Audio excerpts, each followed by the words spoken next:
السلام علیکم ورحمۃ اللہ وبرکاتہ۔ ہنستے مسکراتے پیارے پیارے ہوشیار سمجھدار کہانی زبانی کے خاص ساتھیوں، آج ہم آئے ہیں ایک اور خاص کہانی کے ساتھ۔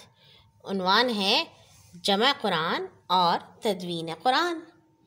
جمع قرآن کا مطلب ہے قرآن کریم کا جمع کرنا، خواہ وہ یاد کر کے ہو یا لکھ کے ہو یا تلاوت کی ریکارڈنگ ہو، اور تدوین سے مراد ہے اس کو ایک کتاب کی صورت میں ترتیب دینا۔ جمع قرآن کا مقصد یہ تھا کہ جس طرح قرآن نبی صلی اللہ علیہ وسلم پر اترا ہے اور جس طرح آپ نے اسے پڑھایا یا سکھایا ہے، اسے لکھ کر محفوظ کر لیا جائے۔ یہ اللہ تعالیٰ کا حکم تھا تاکہ آگے چل کے اس میں قرأت میں، اس کے الفاظ میں، ترتیب میں اور لغت میں کوئی اختلاف پیدا نہ ہو سکے۔ اللہ تعالیٰ نے خود بھی اس کی حفاظت کی ذمہ داری لی، مگر اس حفاظت کا کام نبی صلی اللہ علیہ وسلم کے صحابہ اور امت کے قراء اور حفاظ سے بھی لیا۔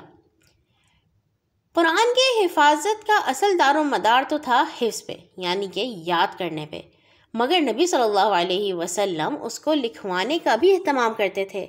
یہ بھی قرآن مجید کا جمع کرنا ہے۔ نزول کے بعد نبی صلی اللہ علیہ وسلم کاتبان وحی یعنی وحی لکھنے والوں کو جبریل امین کی ہدایت کے مطابق فرماتے، یہ آیات نازل ہوئی ہیں جنہیں فلاں سورت کی فلاں آیت سے پہلے رکھو یا بعد رکھو، اس سورت کا نام یہ رکھو، یہ سورت اس سے پہلے آئے گی اور یہ سورت اس کے بعد۔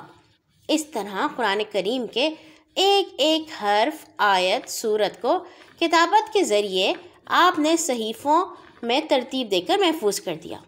اس کے بارے میں سیدنا زید بن ثابت فرماتے ہیں، قرآن کی جو آیات نازل ہوتی نبی صلی اللہ علیہ وسلم مجھے لکھوا دیتے، اس کے بعد میں آپ کو سناتا، اگر کہیں اس کو ٹھیک کرنے کی ضرورت ہوتی تو نبی صلی اللہ علیہ وسلم اس کو ٹھیک کر دیتے، پھر اس کے بعد اس لکھے ہوئے کو میں لوگوں کے سامنے لاتا۔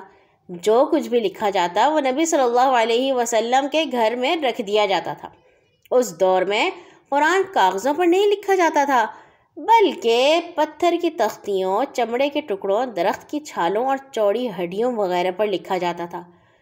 وحی کو لکھنے کا کام دوسرے صحابہ بھی کرتے تھے، جن میں چاروں خلفاء سیدنا ابوبکر، عمر، عثمان، علی، عبداللہ ابن ابی سرح، زبیر ابن عوام، خالد بن سعید بن العاص، ابان بن سعید، خالد بن الولید، معاویہ، مغیرہ بن شعبہ، عمر بن العاص، عامر بن فہیرہ، عبداللہ بن رواحہ رضوان اللہ تعالی علیہم شامل ہیں۔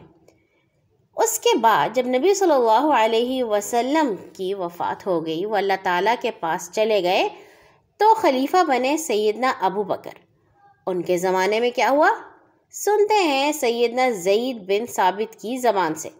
وہ فرماتے ہیں، جنگ یمامہ کے فوراً بعد سیدنا ابو بکر صدیق نے ایک روز پیغام بھیج کر مجھے بلوا بھیجا۔ میں ان کے پاس پہنچا تو وہاں سیدنا عمر بھی موجود تھے۔ ابو بکر صدیق رضی اللہ عنہ نے مجھے فرمایا، عمر نے آ کر مجھ سے یہ بات کہی ہے کہ جنگ یمامہ میں قرآن کے 70 حفاظ شہید ہو گئے ہیں، اور اگر مختلف مقامات پر اسی طرح قرآن کے حفاظ شہید ہوتے رہے تو مجھے اندیشہ ہے کہ کہیں قرآن کا ایک بڑا حصہ گم نہ ہو جائے، لہٰذا میری رائے یہ ہے کہ قرآن کو اکٹھا کر کے ایک جگہ کرنا چاہیے۔ میں نے عمر سے کہا، جو کام نبی صلی اللہ علیہ وسلم نے نہیں کیا ہم وہ کیسے کریں؟ سیدنا عمر نے جواب دیا، خدا کی قسم یہ کام کرنا ہی بہتر ہے۔ اس سے پہلے حضرت عمر نے یہی بات جب ابوبکر صدیق سے کہی تھی تو ابوبکر صدیق نے بھی یہی جواب دیا تھا۔ حضرت عمر انہیں بار بار کہتے رہے تھے، یہاں تک کہ وہ اس پر راضی ہو گئے۔ یہاں پہ بھی حضرت عمر مجھ سے بار بار یہی کہتے رہے، یہاں تک کہ میرا بھی شرح صدر ہو گیا۔ اب میری بھی رائے وہی تھی جو عمر رضی اللہ عنہ کی تھی۔ اس کے بعد خلیفہ رسول حضرت ابوبکر نے مجھ سے فرمایا، زید تم نوجوان ہو اور سمجھدار بھی، ہمیں تمہارے بارے میں کوئی بدگمانی نہیں ہے، تم نے رسول اللہ صلی اللہ علیہ وسلم پر اترنے والی وحی کو لکھا ہے، بس تم قرآن کو اکٹھا کرو، اسے جمع کرو اور تلاش کرو۔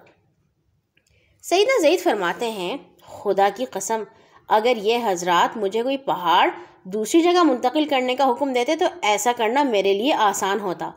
میں نے ان سے فرمایا کہ ٹھیک ہے، میں انشاءاللہ کوشش کروں گا۔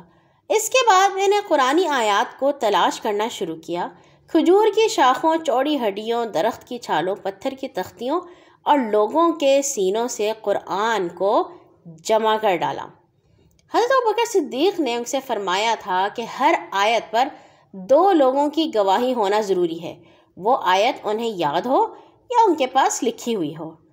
تمام قرآن مکمل ہو گیا، یہاں تک کہ سورۃ توبہ کی آخری آیات لَقَدْ جَاءَكُمْ رَسُولٌ مِّنْ أَنفُسِكُمْ پر جب پہنچے تو اس کے لیے صرف ایک ہی آیت مل سکی، مگر وہ آیت یاد تھی حضرت خزیمہ کو، جن کے بارے میں نبی صلی اللہ علیہ وسلم نے فرمایا تھا کہ ان کی گواہی 2 لوگوں کے برابر ہے۔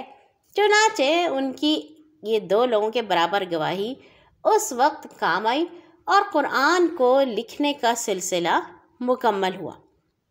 جس صحیفے میں وہ قرآن جمع کیا گیا وہ سیدنا ابوبکر کے پاس ان کی وفات تک رہے۔ بعد میں یہی صحیفے ام المومنین سیدہ حفصہ بنت عمر کے پاس آ گئے۔ اور اس کے بعد کیا ہوا یہ سنیں گے انشاءاللہ ہم اگلی کہانی میں۔ اللہ حافظ۔